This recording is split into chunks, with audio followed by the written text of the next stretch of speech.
On 9/11 and the days that followed, many of us could only watch the horror of the terror attacks unfold on the television screen. But an area man saw it firsthand. Tony Rajer was in New York for business that day and then stayed for several weeks to serve as a volunteer. And he joins us now with more on his experience and as we commemorate 9/11. 10 years later. Tony, good morning. Good morning, Rachel. Thanks for being here. It's hard to believe it's been 10 years. Do you feel the same way? It's hard to believe. The time has moved so quickly. What do you remember of that day? Why were you in New York City? I was working at the American Folk Art Museum on 53rd and 5th Avenue. You're an art professor. Right. UW-Madison. UW-Madison. And I happened to be working in New York on a restoration project at the museum, Folk Art Museum.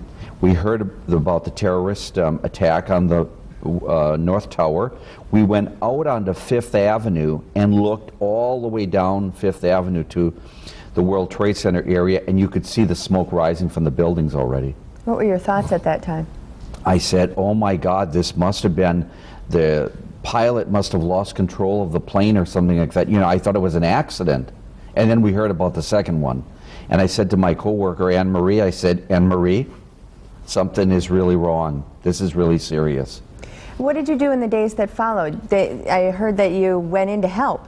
Right. How were you able to help? You know, with Red Cross, I had worked with Red Cross before, and I'm a big advocate of Red Cross, by the way, and their volunteer services. I went into Red Cross, and because I have a gift for languages, I speak several of them, they asked me to make bilingual signs. And shortly after that, they said, would you consider doing food distribution down at Ground Zero for the people working on the rescue and recovery? And I did that for 2 weeks, working the night shift from 6 at night till 6 in the morning. What was that like? What do you remember? Oh no, it was like hell. I'll tell you, Rachel, here is the most seared image in my mind. Driving across the Brooklyn Bridge that first night at dusk and seeing thousands of women's shoes on Brooklyn Bridge. Wow. Those were left and abandoned from the women who had left Lower Manhattan and were walking across the Brooklyn Bridge to flee the city. Because they were wearing their heels for work. And they left them there so that they could walk faster. They were wearing their heels at work. And run faster. Exactly. I don't know if we've shared the pictures already that you sent to us, and you've been talking about your experiences after 9/11. 10 years later, what do people want to hear from you about your experiences? I know you've been going around and speaking to people about it. A lot of people have asked me what's happening now. And I was recently in New York. I'm part of the World Trade Center Health Watch for rescue workers and recovery people. And I was there at Ground Zero for this conference. I've got updated recent information about what is being built there and the memorial that will be open to the families this coming Sunday. Have you been back to see? Oh yes, and I've been back, I go back every year, and the progress is substantial, not only in the redevelopment of the site, but also in the development of the site and the memorials at the site for all those 3,000 people who lost their lives. You think it'll be healing for people?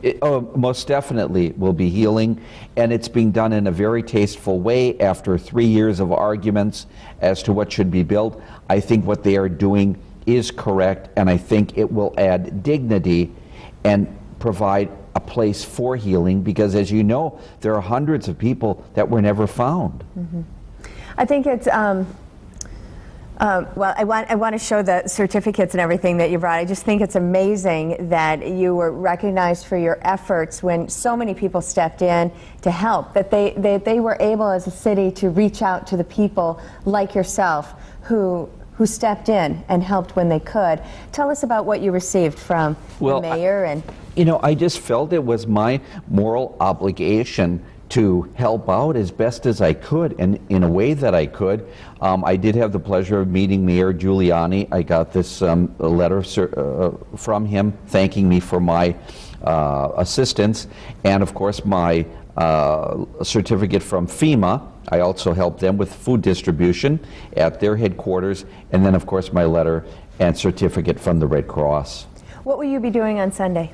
This coming Sunday, I'll be giving my talk at the West Art Museum in Manitowoc at 2 p.m. in the afternoon as part of a program of commemoration and memorializing the 9/11 events, and it'll be very emotional for me, I know that. Is it open to the public? Can people go if they'd like to hear more of your story? And we'd be happy to have you at the RAR West Art Museum in downtown Manitowoc this Sunday afternoon. I will not only share my story, my personal story, but my images and my photographic archive that I've created over the years. Fantastic. And then you're going to be traveling throughout the state as well. Exactly.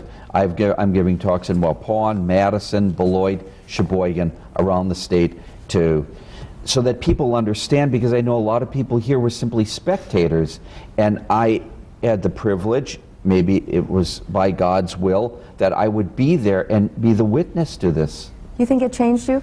Oh no, it most definitely did, Rachel. It did change me in many ways, and I'm much more appreciative of my lovely wife, my family, and the incredible life we have here in the United States to fight against those that wish to destroy it. Well, thank you so much for sharing just a little bit of your experiences with us. And again, if you want to see more of the images, the pictures that you took, and hear Tony's story, you can go to Manitowoc on Sunday, a perfect day for people to remember. You know, it'll be perfect timing on that day when people want to remember and reflect. That will be an opportunity for them. Thank you so much for your time. Thank you, Rachel, and I thank everyone here in the community for their moral support.